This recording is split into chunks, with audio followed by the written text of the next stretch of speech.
given how closely tied Condoleezza is with the Bush administration and its policies, and perhaps her interest in protecting the legacy of the Bush administration, do you foresee any possibility that with time that she might have some sort of reflection or truth accounting that might come out similar to what Robert McNamara did with his decisions in Vietnam?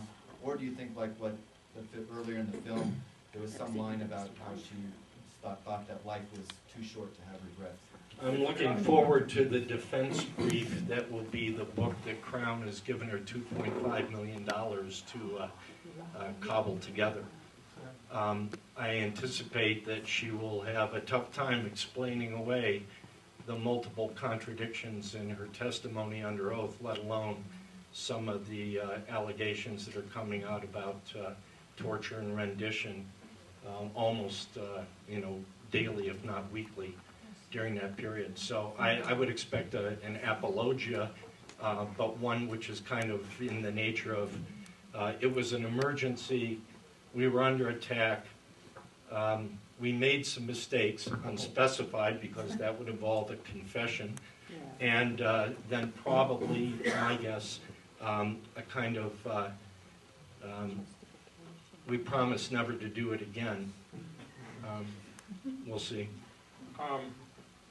Put this in a different perspective. Obama and Eric Holder are now accomplices to criminality. They have protected the murderers at Guantanamo. They have protected the false story that was told. They are now as indictable for crimes against humanity that the U.S. is party to under American law as well as international law.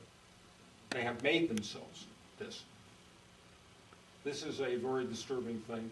The Yale law professor, great law professor, Jack Balkin, has written that things are changed in the so-called legal system when they become bipartisan.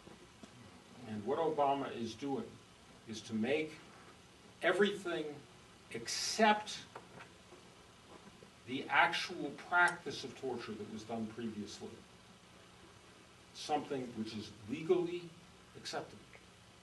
So that there is an issue now, which is a very profound issue, of whether any of these people are human beings who believe in the rule of law.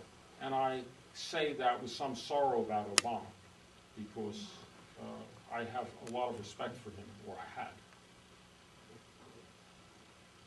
I would say that I'm going to write a letter to Rice, actually.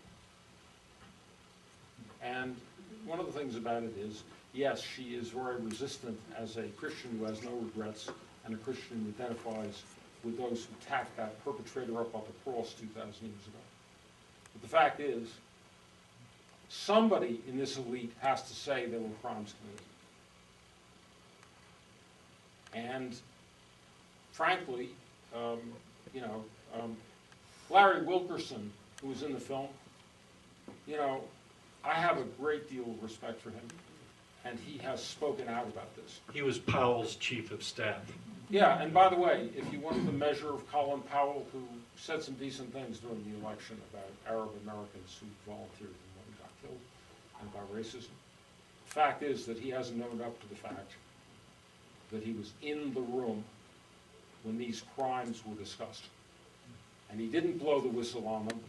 And frankly, as I understand the law, whether he had some sort of protest or not, he's talked about the public record, he's guilty of it. So I would say, actually, that although the picture for Condi is, as Doug says, absolutely desolate, somebody has to do something. And Barack, who's a much more attractive character, is doing the opposite. And I think all the pressure that all of us can put on them for the rule of law and to fight about this is necessary. Because, by the way, take the next president and ask, if this guy in Massachusetts who wants a bigger Guantanamo and more torture gets in, what do you think it's going to be like here?